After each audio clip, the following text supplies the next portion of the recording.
we were taking on water, yeah, we're sinking now. You're looking all concerned, like we're gonna drown. But we both know how to swim, no worries, let's flow for now. Let's take it slow, where you go, I go too. And if you hit the bottom, I'm going down with you. Let's take it slow. Ciao les petits loups, yep mes Tazou, bienvenue, welcome avec Tazkiller85, j'espère que tout le monde va bien. Aujourd'hui, fais-moi un plan serré s'il te plaît. Bah ouais quand même, c'est moi la star, faut pas rigoler. Ça y est, ça y est, je l'ai reçue, celle dont je vous parlais. Mais voilà, je vais la tester et je vous en parlerai plus tard. Parce qu'il faut que je la teste dans différentes configurations, tu vois bien, pour être sûr que ça fonctionne bien avant de vous en parler. Et surtout, elle va être en Kickstarter pour l'instant, elle n'est pas encore disponible à la vente. Mais ouais, vous l'avez compris, j'ai reçu ma nouvelle petite caméra, celle que j'attendais tant de chez Hubspot. Alors c'est pas la Tiny 2 dont je vais vous parler très bientôt, c'est l'autre, c'est la Tail Air, je vous en parle très vite. Donc aujourd'hui on est là pour parler du eShine E135, beau petit hélico qui a quelques assistances. On n'a pas de GPS, mais on a un positionnement optique, on a une possibilité de passer en mode 3D pour faire quelques petites acrobaties automatiques. On est à l'hippodrome, comme vous pouvez le voir, je vous fais visiter ou pas? Dézoome un peu là. Faut que tu suives, hein. Si tu suis pas, ça marche pas, je peux pas tout faire. Hein. Donc à l'hippodrome, je pense qu'on a suffisamment de place, on n'a pas trop de vent aujourd'hui, donc normalement ça devrait bien se passer. Donc c'est parti, je vous montre ce qu'il y a dans la boîte et juste après on décolle et on tentera d'atterrir si tout va bien. Donc c'est parti, voyons ce qu'il y a dans cette boîte quand vous le recevez. Alors une petite notice, tout en anglais bien sûr, qui vous donne toutes les petites fonctions principales. Donc normalement vous en aurez plus besoin quand vous aurez vu la vidéo, logiquement. Donc ensuite on va avoir quelques petits accessoires. 4 pales de rechange, des pales en espèce de plastique carboné, plastique carbonifère. On a une prise USB-C, un câble USB-C, je vous explique pourquoi. Une petite hélice de rechange transparente, c'est rigolo. Un petit tournevis et deux petites clés BTR pour pouvoir resserrer, démonter, réparer s'il y a besoin. 2 batteries, puisque vous avez le choix entre 1, 2 ou 3 batteries. Ce sont des batteries intelligentes, donc ça veut dire que vous cliquez une fois, vous savez à quel taux vous êtes. Et pour la mettre en route, vous maintenez tout simplement. Et on a un petit plus sur cette batterie, donc ce sont des 7V4 en 1200 mAh, 25C. Et on a une petite prise ici pour pouvoir, qui sort du 5V, pour pouvoir brancher par exemple une petite caméra FPV. Je sais que l'hélico peut supporter un O3, une DJI O3. Nous on le fera pas aujourd'hui parce que ça réduit le temps de vol, donc ça doit forcer, c'est des moteurs brushed, donc je préfère pas mettre trop lourd. Mais vous pouvez brancher une petite caméra FPV si vous voulez ici et la coller sous la batterie tout simplement ou sous le nez de l'appareil et vous pourrez faire du FPV. La petite télécommande basique avec quelques fonctions intéressantes. Ce qui est sympa, c'est que moi j'ai mis une lipo puisqu'on a un branchement ici en prise balance. Normalement, vous la recevez avec ce petit chose là pour pouvoir mettre des piles LR03 4. Mais ça fonctionne aussi avec une lipo. Donc ça, bonne nouvelle, plutôt sympa. Pareil, je vous ai pas dit, mais les lipos, vous allez pouvoir les recharger avec le câble USB-C. Donc il n'y a pas de chargeur dans cette boîte et ça c'est un plus. Donc au niveau de la radiocommande, on a le bouton de mise en route ici. On va être en mode 1 ou en mode 2 au choix. Et pour ça, quand vous mettez en route, vous avez juste à maintenir le bouton droite ici et vous allumez la radio, vous serez en mode 1. Si vous préférez le mode 2, vous refaites la même chose, vous maintenez à droite ici, vous mettez en route et vous serez en mode 2 tout simplement avec le throttle à gauche. Nous on va parler du mode 2, donc on a monter, descendre, on a rotation gauche et droite, pitch, donc marche en avant, aller en arrière, translation gauche et translation droite. Les petits boutons ici sont des boutons de trim tout simplement, sauf celui-ci qui est l'atterrissage automatique. Ici sur la gauche, vous maintenez et ça bloque les moteurs. Si par exemple votre hélico s'en va et va se croûter quelque part, vous maintenez ce bouton pour stopper les moteurs. Un appui rapide pour débloquer les moteurs. Et ici, on a en haut le passage en mode manuel. Ça veut dire qu'il n'aura plus l'assistance du positionnement optique. Et si vous appuyez en bas, vous revenez avec l'assistance positionnement optique. Le LED est vert sur l'hélico, il passe en rouge quand vous n'avez plus l'assistance et vous vous en rendez compte s'il y a un peu de vent. On a un switch ici qui va permettre en mode manuel, donc quand vous serez passé en haut ici avec la lumière rouge sous l'hélico, permettre de faire des petites figures. Donc vous cliquez une fois, vous allez avoir un bip ou un double bip et ensuite vous mettez une direction et l'hélico devrait se retourner et là vous êtes en inversé. Donc vous allez pouvoir voler en inversé, mais on va voir si les commandes restent les mêmes ou si les commandes s'inversent aussi. Et sur la gauche ici, un bouton qui permet de passer en vitesse 1 et en vitesse 2, tout simplement. Et voici le petit hélico Castilla de la Mancha.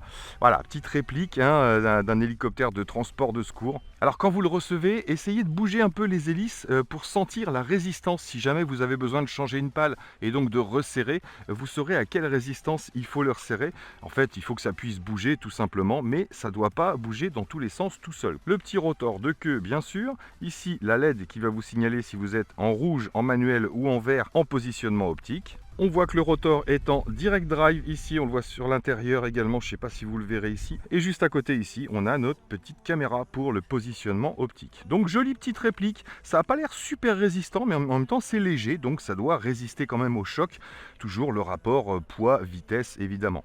Un petit LED également sur l'arrière et on en a à l'intérieur aussi. Mais vous ne les verrez pas en vol. Donc c'est parti, on va se faire une petite mise en route. Dernière information, si jamais vous devez commander une autre radiocommande ou un autre hélico et que vous avez encore la radio, vous allez avoir besoin de le binder tout simplement parce qu'il arrive, il est connecté automatiquement. Mais vous devrez le faire si jamais vous changez de matos. Donc pour ça, vous maintenez le bouton de droite ici et vous allumez la radio et elle va se mettre en mode bind. Ensuite, vous allumez l'hélico et ils vont se connecter, mais restez très très près, à moins de 50 cm de l'appareil pour la première connexion. Le vent se lève, c'est malsain ça. Et on va pouvoir tester le positionnement optique. Donc j'allume la radio. 3 bips pour dire qu'elle est en route. Et maintenant, elle patiente. Ensuite, on a les connectiques ici sur l'arrière de la batterie qui sont dans le fond de l'hélico. Donc on va venir mettre le nez en premier ici. Ensuite on a les petites pinces ici, on appuie et ça vient se clipser. Je maintiens ici le petit bouton et l'hélico s'allume. On le pose sur la piste de décollage. Ça clignotait, maintenant c'est vert, ça veut dire qu'il est prêt à décoller. On est bien en mode positionnement optique. Je ne sais pas si vous le verrez, hop, je vais regarder. Voyez, si j'appuie en haut ici, tac, on passe en rouge sous la queue de l'hélico, ça veut dire qu'on est en manuel. Je repasse en positionnement optique et on va faire une calibration. Donc là, le stick de gauche en haut à gauche et le stick de droite en bas à droite. Et voilà, ça clignote, il est calibré. Par contre, il n'y a rien qui vous le signale, pas de bip, donc vérifiez bien qu'il l'a fait. On va vérifier qu'on a les commandes, donc pitch en avant, c'est bien ces pales-là qui bougent. Hop, à droite, ce sont les autres pales qui bougent. Et là pour le throttle, les 4 en même temps qui montent. On est paré. Allez, premier décollage, allons-y. On va se mettre derrière l'appareil et on va mettre les 2 sticks en bas sur les extérieurs. Maintenant, je pousse vers le haut.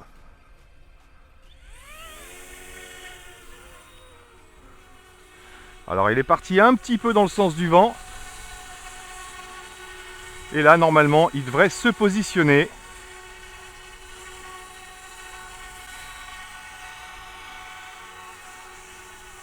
Donc ça marche plutôt pas mal, le positionnement est correct. On va baisser un petit peu en altitude. Voilà. Tiens, zoom un peu sur l'hélico là. Voilà. Bon, j'espère que tu es dans le cadre. Voilà, là je suis sûr qu'on est dans le cadre. Regardez le positionnement optique, c'est vraiment correct. Hein. Là, il se penche par rapport au vent, on le voit. Mais il ne bouge pas. Donc bravo pour le positionnement optique, c'est déjà pas mal. Allez, dézoom. Donc on va tester en vitesse 1, en positionnement optique. C'est parti, rotation. Rotation gauche, il se déplace un petit peu mais pas énormément. Rotation droite. Là aussi il s'est déplacé un peu. Mais il se repositionne. Et on est parti, marche avant. Et rotation. Avec un petit peu de roll gauche aussi. Donc c'est souple, hein. On est en vitesse 1. Vous voyez là je vais contre le vent. En vitesse 1, il y va. On sent qu'il force un peu. On a une petite LED sur l'avant. Ok. Allez, marche arrière. Marche à recul. Hop, et il force un petit peu contre le vent, mais il revient. C'est nul en marche arrière, c'est moche, un hélico qui va en marche arrière. Hop, allez, on va passer en vitesse 2 en faisant la rotation. Donc ça ne rotationne pas plus vite que la vitesse 1. On va voir au niveau des incidences. Donc à gauche en vitesse 2. Et on va remonter le vent. Ouais, il remonte un peu plus facilement. C'est sûr.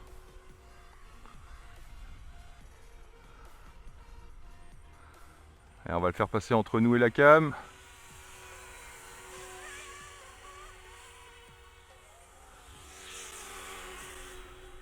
Ah, il tient super bien son altitude.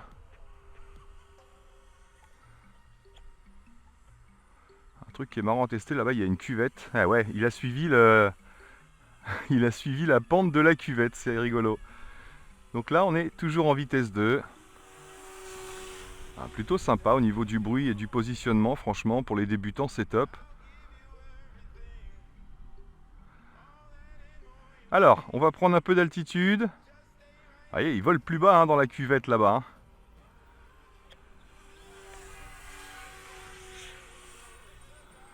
Ok, alors, normalement, il a un blocage d'altitude quand on est en positionnement optique. On va voir. Je monte, il a un blocage à 8 mètres normalement. Et ouais, vous voyez, je continue de monter et il ne monte plus. Donc ça, c'est une sécurité franchement pour les débutants qui est top. Parce que, ben voilà, vous risquez pas d'aller trop haut. Par contre, vous pouvez aller trop loin. Hein. Donc méfiez-vous, il n'y a pas de retour automatique à la maison avec cet engin. Donc vous voyez, on voit bien qu'il contre le vent là. Hein. Donc on va passer en manuel maintenant. Je vais le rapprocher pour que vous voyez le LED changer de couleur. Donc là on voit bien qu'il est vert. Et alors attention, faites pas ça. Hein. Quand vous passez en manuel, prenez vos précautions parce qu'il va se déplacer avec le vent. Hein. Donc je passe en manuel. Rouge, on est rouge. Et là normalement on n'a plus le positionnement optique. Pourtant j'ai l'impression qu'il force encore. Non, ça y est, il se déplace. Ok. Donc je mets en vitesse 1 et là on est en manuel total. Ça veut dire qu'il va falloir... Oui, vous voyez, on perd de l'altitude. Il est beaucoup plus réactif. Même en vitesse 1, vous voyez la rotation. Elle est un petit peu plus nerveuse. Ok. Alors on va voir si en vitesse 2 il y a une différence. Et la marche arrière est pas violente. Hop, donc je pars en rotation et je mets vitesse 2. Non, toujours pas d'accélération de la rotation. Allez, on part en marche avant, on est en vitesse 2. Allez, face au vent, hop là, on perd de l'altitude. C'est normal. Il n'y a plus de maintien. Donc là, je vais être de côté par rapport au vent. Ah, elle a une bonne petite vitesse quand même, hein. Perte d'altitude, je reprends, hop, tout de suite ça remonte, donc c'est assez facile de récupérer quand on perd de l'altitude. Hop, je freine en l'air, voilà.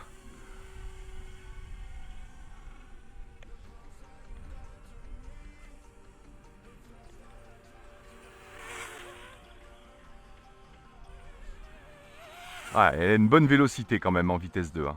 Bon, bah écoutez, on va passer aux choses sérieuses. Alors, logiquement, vous avez un bip sur la radio quand vous arrivez en batterie faible. La radio va vous prévenir. Hop là, ah, il freine plus fort en marche avant qu'en marche arrière, c'est clair. Donc pour passer en mode 3D, il faut être à plus de 8 mètres d'altitude. Donc pour ça, c'est simple, regardez, je vais repasser en mode, hop, flux optique, positionnement optique. Normalement, ah non, il est toujours rouge là. Alors, il faut que j'appuie en bas, pardon. Voilà. Là, il passe en mode positionnement optique. Je monte au maximum et je prends garde de me mettre face au vent, surtout. Comme ça, s'il se déporte, ce sera plus facile de le récupérer. Voilà, donc là, je monte au maximum en mode positionnement optique. J'y suis. Ça veut dire que maintenant, dès que je passe en mode manuel, si je prends un petit peu d'altitude, hop, vous voyez, il recule avec le vent. Normalement, je peux attaquer une figure. Donc, c'est parti. Yes, il est à l'envers. Alors, les commandes sont inversées, je crois. Pour venir vers moi, il faut que je tire. Donc ça, c'est pas mal. Si je vais à gauche, il va à sa gauche, donc il va à droite. Mais par contre, vous avez toujours la commande devant-derrière. Ça, c'est bien. Mais vous saurez que vous avez l'inversion sur le roll. Alors, une fois qu'on est à l'envers, est-ce qu'on peut descendre? Hop là, quand je vais vers le bas, il monte. Ok. Donc je vais vers le haut pour descendre. Ouais, on a quand même un début de pilotage 3D. Hein. Allez, je vais le rapprocher et je vais essayer de le maintenir. Alors, je pousse vers le haut pour qu'il descende. Regardez. Je le ramène vers moi. J'essaye de le maintenir. Moi, j'ai un peu l'habitude, hein, mais quelqu'un qui ne s'y connaît pas du tout, franchement, il faut vraiment le prendre en main. Regardez. Et... Ah non, ça c'est le throttle. Hop, je le ramène vers moi. Ah, j'ai le nez qui clignote. Allez, je remonte. J'ai eu une alerte batterie. Donc je remonte. Je clique sur le bouton. Et je le remets en position droite pour pouvoir atterrir. Allez, je vais vous mettre une autre batterie parce qu'on va s'en faire encore un petit peu, je pense. Donc là, alerte batterie, on va tester l'atterrissage automatique. On descend. Hop, tu peux filmer l'atterrissage, s'il te plaît?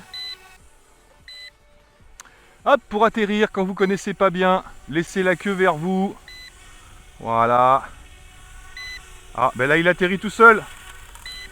Donc je fais blocage des moteurs. Bon, ça y est. Ça se fait tout seul. Donc ben, vous le saurez, quand la radiocommande commence à biper, rentrez très vite, au moins ramenez-le vers vous et il va se poser tout seul. Plutôt pas mal. Je change de batterie et on va se tester 2-3 petites figures. La télécommande bip toujours, donc ça veut dire qu'il vaut mieux l'éteindre et la rallumer, même après que j'ai retiré la batterie. Hop, c'est reparti. Seconde batterie. Tac, clic. Pan. Vous l'attendiez, je suis sûr. Hop, le mieux c'est même de décoller face au vent, logiquement. Cheap hein, la manette, hein. Ça bouge un petit peu les sticks là. Bon, ça sort pas non plus, mais ça bouge un peu. En tout cas, elle fonctionne. Ah, le vent se lève, donc je vais décoller en mode... Ouais, automatiquement il est en mode optique quand vous décollez. Donc c'est parti. Et go!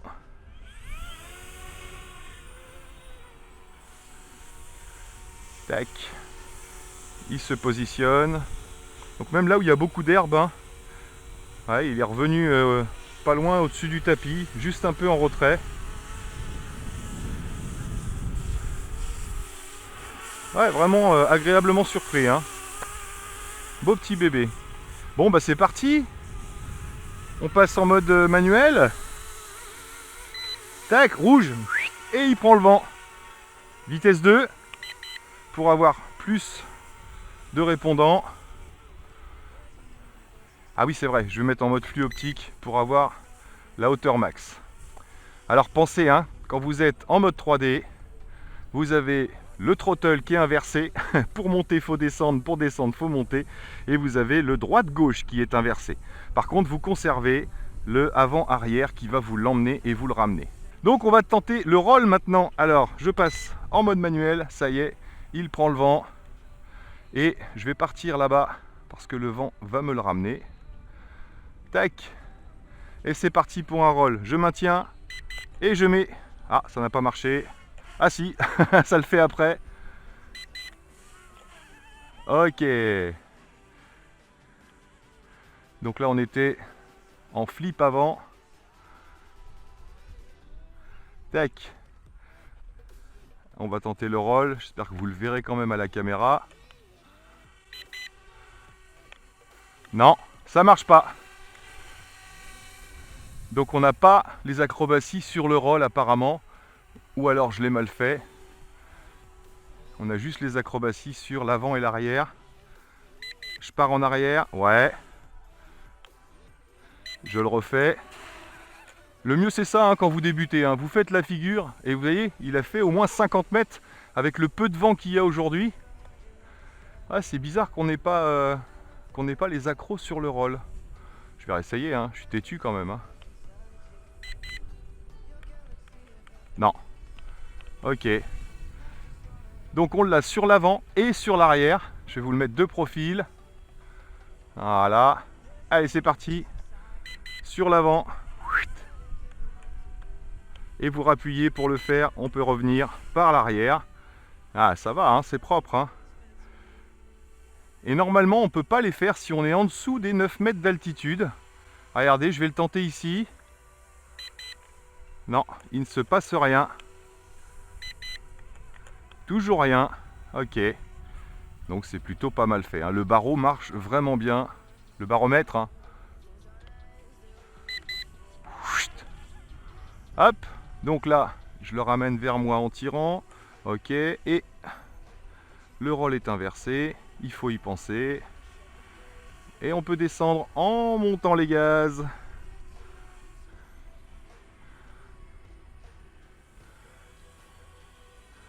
Ah, c'est space, hein.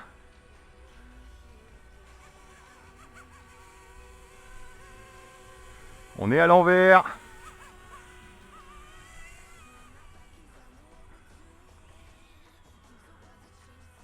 Je rappuie en mouvement. Yes. Excellent. Bon, on va se tenter le petit atterrissage automatique quand même, parce qu'on ne l'a pas fait. Donc je redescends. Alors, il se passe quoi si je veux passer en mode flux optique quand je suis à plus de 8 mètres d'altitude? Est-ce qu'il redescend par exemple? On va tester. Ouais. Automatiquement il redescend. Ah, ça c'est pas mal, hein. En cas de galère c'est pas mal. Par contre je sais pas ce qui se passe si j'appuie quand je suis à l'envers. Ah, ça c'est intéressant. Hop, je repasse en mode acrobatie. Ok. On va se mettre à l'envers et je vais appuyer sur flux optique. On est à l'envers. J'appuie sur flux optique. Non, non, non, mauvaise idée. Mauvaise idée. Il descend tout de suite. Donc surtout à ne pas faire. Hop là, je le ramène. Bon bah je pense qu'on aura tout testé, hein. Surtout ne pas appuyer sur le mode positionnement optique quand vous êtes à l'envers. Surtout pas. Ok, donc on va redescendre et on va se tester le mode atterrissage automatique. Donc je vous ai dit, c'est ce bouton là. Je me mets à peu près au-dessus du tapis et je clique. Maintenant je le dirige. Ah, il y a du vent, hein. Ah mais j'étais en manuel. Voilà. Et il coupe les moteurs. Magnifique. Donc voilà les amis pour le test de ce petit eShine E135. Franchement agréablement surpris de ce petit engin qui fonctionne vraiment bien. Encore une fois au niveau de la résistance, bah voilà, on va pas tester de le cracher pour voir ce qui se passe. Mais ouais, quand je fais ça c'est que je veux que mon pote il dézoome. Merci poto. Mais en attendant, vraiment agréablement surpris. Le positionnement optique fonctionne super bien. Le mode 3D fonctionne, mais alors faites attention quand même. Bon, il n'y a qu'une façon de retourner et il n'y a que quelques commandes d'inverser. Mais il faut vraiment prendre l'habitude. Si vous testez le mode acrobatie et que vous ne l'avez jamais fait, prenez garde de le tester un jour avec un vent nul. Mais un vent nul. Même un vent qui vient du sol, au pire, si vous avez. Ça évitera les crashs. Ah oui, c'est vrai, je peux me promener. Donc voilà, en ce qui concerne ce petit eShine E135, moi je suis vraiment pas déçu, j'aime beaucoup. On n'a pas été au bout de la batterie là, puisqu'il reste encore une barre, mais pas mal. On n'a pas de sécurité, je pense pas, au niveau de la distance. J'ai pas testé, voir s'il y avait un bip au niveau de la perte de portée, mais voilà, l'hélico n'est pas très grand, donc au-delà de 100 mètres de distance, vous aurez du mal à savoir s'il est dans ce sens-là ou dans ce sens-là, si vous avancez ou vous reculez. Donc n'allez pas trop loin, prenez-le en main, et le positionnement optique favorise énormément les choses pour les débutants, puisque ça vous évite d'aller trop haut aussi. Donc voilà, je sais plus au niveau des prix, je vous mettrai ça dans la description, bien sûr, le lien avec un coupon que Mariette va essayer de me donner comme d'habitude. Je crois qu'il est aux alentours des 200 €. Pour une maquette de cette dimension-là, ça peut paraître cher, mais c'est vrai qu'il a des fonctions un petit peu avancées qui permettent de le prendre en main, et on a un petit engin qui marche bien quand même, et une belle petite réplique. Donc comme d'habitude, à vous de vous faire votre propre petite idée, bien sûr, sur ce petit appareil. Moi j'ai kiffé le vol, c'est clair, même avec un petit vent aujourd'hui qui allait aller aux alentours des 20 km/h, mais franchement ça répond super bien. Donc voilà les amis, merci à tous d'avoir suivi, merci encore à vous d'être là, et moi là-dessus il ne me reste plus qu'à vous dire surtout, portez-vous bien, prenez soin de vous et des autres, et à très bientôt dans mes vidéos. Allez, ciao ciao.